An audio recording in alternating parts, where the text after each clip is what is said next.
আমার জন্য দোয়া করবেন। আমি খুবই অসুস্থ, আল্লাহ যেন আপনাদের দোয়া আমার শরীরটাকে যেন সুস্থতা করেন। হাজী নুরুল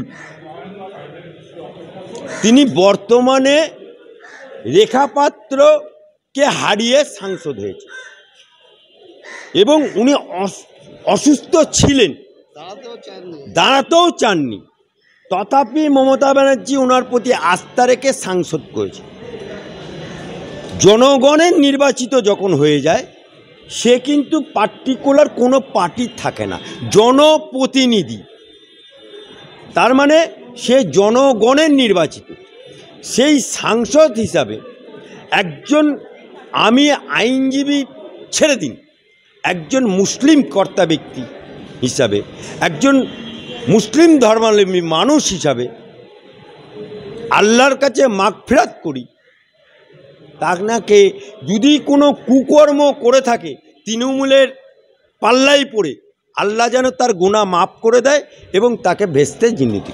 এই কারণেই তো কেন্দ্রে বিল আসছে ওয়ান নেশন ওয়ান ভোট, অর্থাৎ খরচা কমাবার জন্যই তো।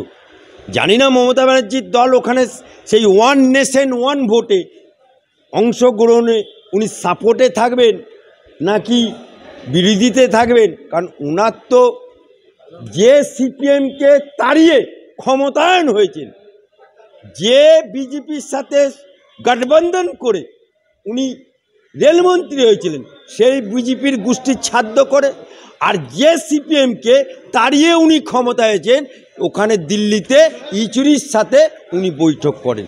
সুতরাং একটা হাতির যেমন দুটো দাঁত থাকে, একটা খানে কেলিয়ে একটা দেখানে গেলে, মমতা ব্যানার্জি এখন কোন দাঁতটা দেখাবেন জনগণকে সেটা এখন দেখার বিষয়।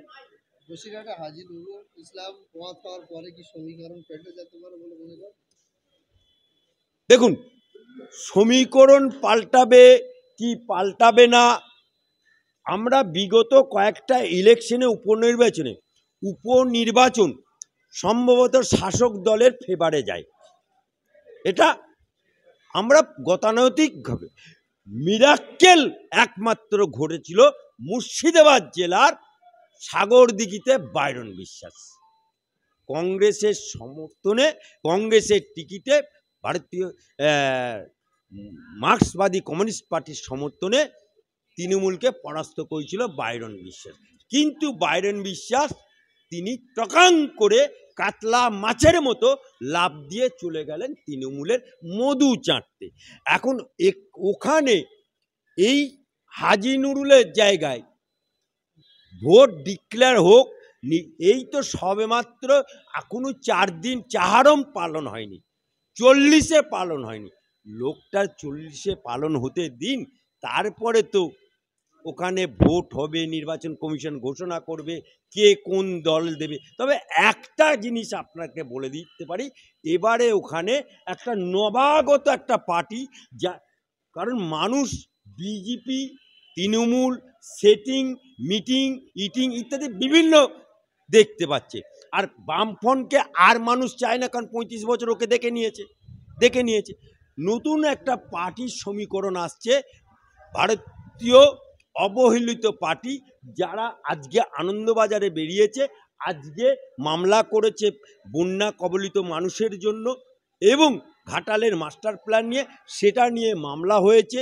সেই পার্টিটি শুনতে পাচ্ছি বাপ পার্টি, অর্থাৎ ভারতীয় অবহেলিত পার্টি, যেমন দিল্লিতে আপ, বাংলায় আবির্ভাব হলো বাপ।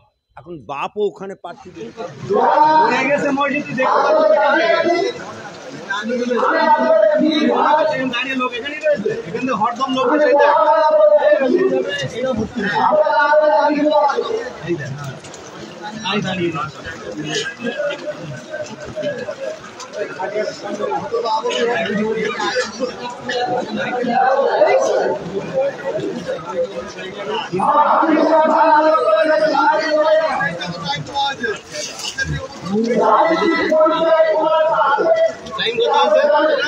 টাইম আপনার আছে 1:38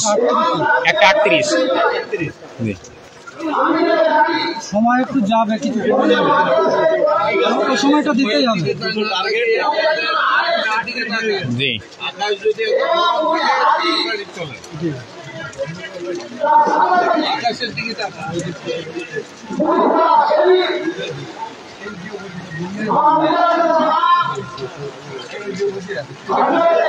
আমাদের বসিরহাটের এসডিও সাহেব এসছেন।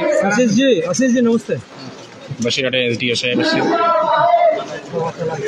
এসডিও স্যার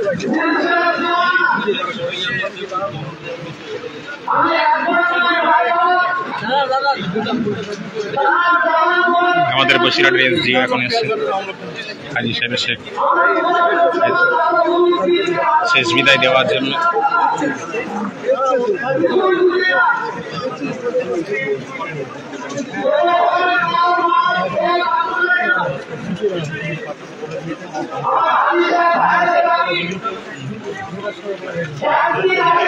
হাজি সাহেবের লাখো লাখো ফ্যান ফলোয়ার্স তারা সবাই একদিন শোকাহত।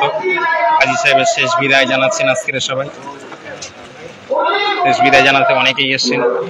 ফুরফুরা দরবার শরীফ থেকে পীরজাদা তাওয়া সিদ্দিকী হুজুর এবং পীরজাদা এমএলএ নওশাদ সিদ্দিকী ভাইজান এবং বসিরহাট দরবার শরীফ থেকে শরফুল আমিন হুজুর এবং মাজারের দরবার শরীফ থেকে একেএম ফারাদ ভাইজান, পানিকবরা দরবার শরীফ থেকে হাসানুজ্জামান ভাইজান এবং আমরা সকলে উপস্থিত আছি। বহু দেশ বহু জায়গা থেকে বহু মাদ্রাসার মুহতামিমরা এসছেন, মুহাদ্দিস মুফাসসির মুফতি তারা সকলে এসছেন, ইমাম সাহেব হাজার হাজার ইমাম সাহেবরা এসছেন।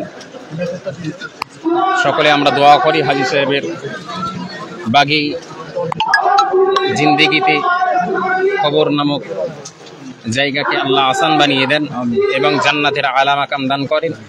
সকলে বলি আল্লাহুম্মা আমিন।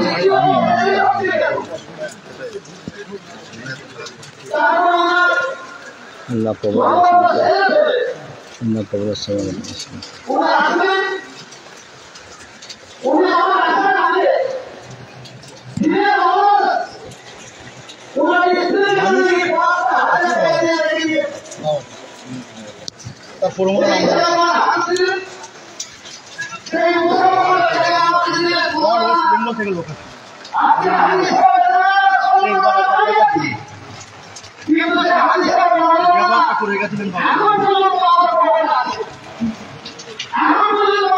সবাইকে সম্মান দিয়ে কথা বলতেন, ইজ্জত দিতেন, যে ছোট নিজের পাওয়ারকে